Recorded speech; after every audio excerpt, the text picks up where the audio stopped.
మన VVIT university absolute discipline, absolute education.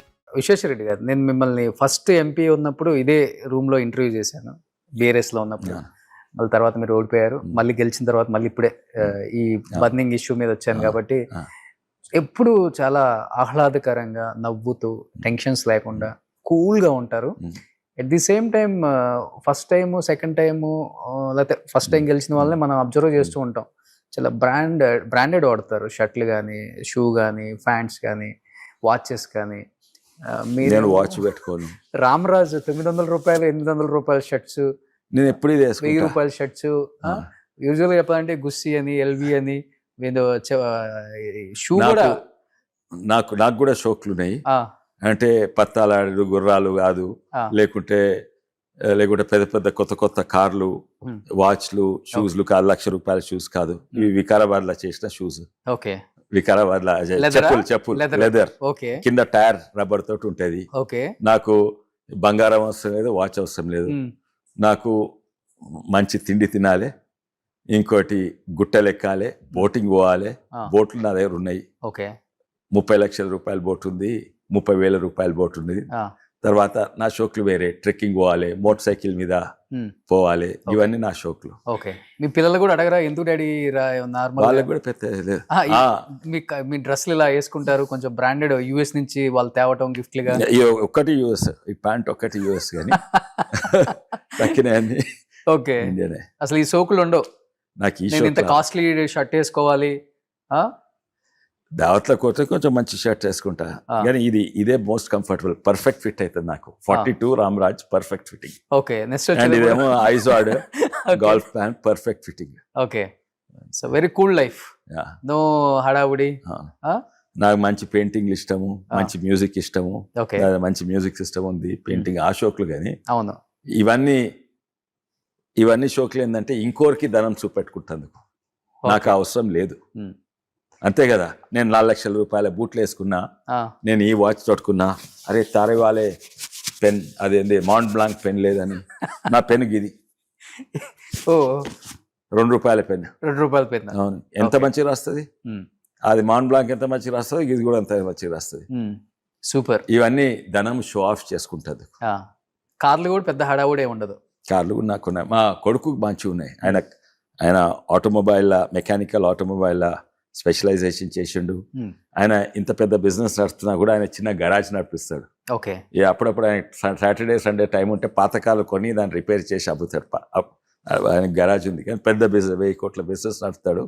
కానీ ఇది కూడా ఆయన హాబీ. అట్లా మనిషికి హాబీస్ ఉండాలి, డిఫరెంట్ ఇంట్రెస్ట్ ఉండాలి. నాకు చేపల హాబీ, నా బోటింగ్ హాబీ. ఆ హాబీని కూడా కొన్నిసార్లు రాజకీయాలలో వాడుకుంటా. బోటింగ్ హాబీ అయితే అక్కడ 100 బోట్లు ఇస్తే 100 కుటుంబాలు దాని మీద బతుకుతున్నాయి. అట్లా ఎన్నో. ఇప్పుడు నాకు చేపలు, అక్వేరియం చేపలు ఇష్టం, దాన్ని ఓ బిజినెస్గా వాళ్ళకు.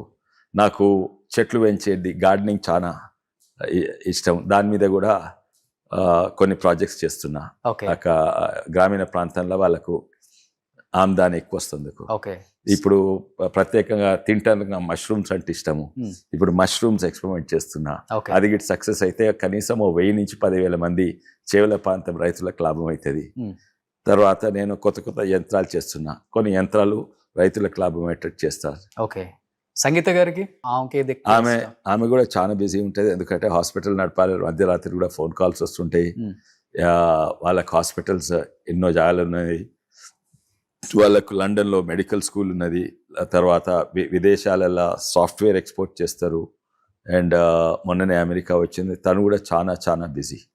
కానీ మేము చాలా మటుకు ప్రయత్నం చేసేవి ఏంటంటే రాత్రికి 7:30 గంటల వరకు ఇంటికి రావాలి, కనీసం అప్పుడైనా పిల్లలతో ఉండొచ్చు అని. ఇప్పుడు లేదు, ఇప్పుడు మద్రాస్ పోయింది. తను కూడా చాలా బిజీ. ఇక్కడ అపోలో సంగీత గారు చూసుకుంటారు. అపోలోలో టెక్నాలజీస్, తర్వాత అపోలోలో హ్యూమన్ రిసోర్స్ ఒకరు సంగీత గారు చూసుకుంటారు. ఇంకొకరు అపోలోలో ఫైనాన్స్ చూసుకుంటారు. ఇంకొకరు జనరల్ మేనేజ్మెంట్ చూసుకుంటారు. ఇంకొకరు అప్పుడు ఇన్సూరెన్స్, ఫార్మసీస్ ఇవన్నీ చూసుకుంటారు. శోభనా గారు ఇవన్నీ అట్లా డివైడ్ పనులు అట్లా డివైడ్ చేసుకుంటారు. నేను హెచ్ఆర్ మీద, అంటే హెచ్ఆర్ అంటే ఓన్లీ అపోలో హైదరాబాద్ కాదు, మొత్తం అపోలోకు హ్యూమన్ రిసోర్స్. అది అట్లా. టెక్నాలజీ అంటే ఓన్లీ ఇక్కడ కాదు, టెక్నాలజీ మొత్తం అపోలో ఎక్కువ టెక్నాలజీస్ సంగీత గారే చూసుకుంటారు. మీ మాంగారు ఇప్పుడు ఎంత యాక్టివ్ గా ఉన్నారు? 90+ ఉంటారు కదా.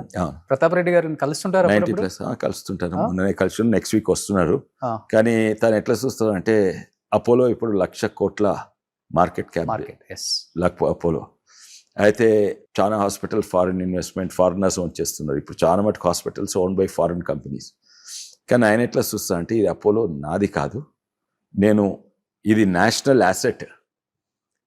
యాసెట్ అండ్ దీన్ని కేర్ టేకర్ నేను అన్నట్టు చూస్తాడు. ఓకే. అయితే 1,00,000 కోట్లున్నా కూడా దాని నుంచి ఆమ్దాని ఇప్పుడు తను ఉండే ఇల్లు ఒకటే ఇల్లు ఉంటుంది. ఆయనకి రియల్ ఎస్టేట్ లేదు, ఏం లేదు. ఏమైనా ఉంటే అపోలోనే పెట్టాలి, మళ్ళీ తీస్తుడు కాదు. అది తన లైఫ్ కూడా సింపుల్ ఉంటుంది. తనకు కూడా కొన్ని ఇంట్రెస్ట్ ఉంటాయి కానీ ఫుల్లీ డెడికేటెడ్ టు అపోలో అనమాట. ఓకే. ఇది అదొక నేషనల్ యాసెట్ తిరిగి చూస్తాడు, ఆయన పర్సనల్ యాసెట్ తిరిగి చూడాడు. మేము దేశానికి ఇది చేసినాం, ఆడ 1,50,000 మందికి ఉద్యోగాలు వస్తాయి.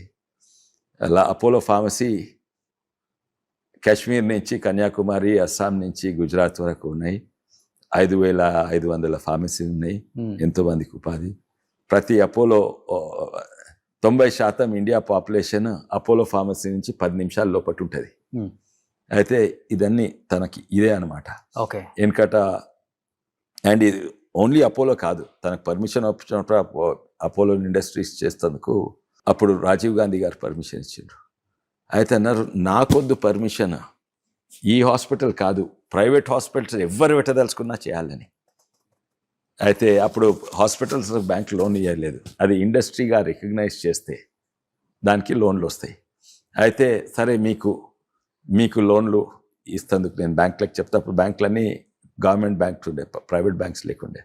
అయితే నాకు కాదు, హెల్త్ కేర్ ఇండస్ట్రీకి ఇవ్వాలి, హెల్త్ కేర్నే ఓ ఇండస్ట్రీ తీరుగా గుర్తించి ఎవరు హాస్పిటల్ పెట్టుకున్నా చేయాలని చేసిండు. కానీ ఎన్ని హెల్త్ కేర్ ఇండస్ట్రీస్ వచ్చినా, ఎన్ని హాస్పిటల్స్ వచ్చినా ఇప్పటికి మన ఒంట్లో కొంచెం బాగోలేదంటే అపోలోకి వెళ్ళొద్దాం పద, ఫిలిం నగర్ అపోలోకి. ఇదే చాలా ఉన్నాయి. అంటే ఆ నమ్మకాన్ని వాళ్ళు క్రియేట్ చేసుకోవాలి. క్వాలిటీ కంట్రోల్ దానికి అసలు రాత్రి పగలు స్థాయికి చేరినాక నా పని అయిపోయింది అనుకోరు, కంటిన్యూస్గా దాన్ని ఇంప్రూవ్ ఉంటుంది. ఓకే. జేసీ అంటే జాయింట్ కమిషన్ ఇంటర్నేషనల్ అని ఉంటుంది, అది అమెరికా యూరోప్ లాంటి ఉంటుంది. ఆ స్టాండర్డ్స్కి చేయాలని 90% అపోలో హాస్పిటల్స్ ఆ స్టాండర్డ్. ఓకే. వేరే హాస్పిటల్ చాలా మటుకు ఉపాస్ నగర్ ఎఫర్ట్స్ కూడా ఎక్కువే ఉంటాయి అనుకుంటా సార్. ఉపాస్ నగర్ వెల్నెస్ చూసుకుంటారు అనుకుంటా, వెల్నెస్ అని కొన్ని బాధ్యతలు నాకు తెలియదు, నేను డైరెక్ట్లీ అపోలో ఇన్వాల్వ్ లేను. ఓకే. సో మీ పిల్లలతో బాండింగ్ బాగుంటుంది అనుకుంటా, పెద్ద బాబుతో ఎస్పెషల్లీ. ముగ్గురుతో. ఓకే.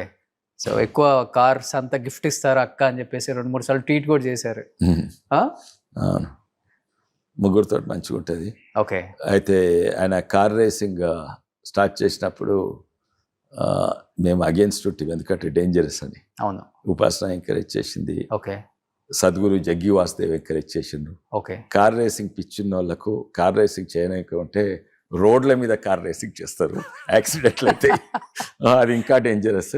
ఓకే. అని నా కార్ రేసింగ్ పోవాలని మాకు చెప్పి. ఓకే. మీరు ఇంట్రెస్ట్ చూపకపోయినా ఉపాసన గారు ఫస్ట్ కార్ కొనిపించి గో హెడ్ అని చెప్పారు. అది ఛానల్ కింద. కానీ ఇప్పుడు నాకు తెలిసి మీ బాబు బాగా ఫేమస్ కార్ రేసింగ్ లో. ఇండియాలో నెంబర్ 1. ఎందుకంటే 2 పెద్ద రేసులు ఉంటాయి, జేకే టైర్స్ ది ఇంకా MRF ది. ఒకటే ఒక వ్యక్తి 2 ఏళ్ళు కంటిన్యూస్ గా 2 గెలిచిండు నెంబర్ 1. ఇప్పటి వరకు ఎవరు రాలేదు. అనిందిత్ రెడ్డి. ఎస్, తెలుసు, ఐడియా ఉంది. సుమన్ టీవీలో మీ పర్సనల్ అండ్ బిజినెస్ ప్రమోషన్స్ కోసం కింది నెంబర్కి కాంటాక్ట్ చేయండి.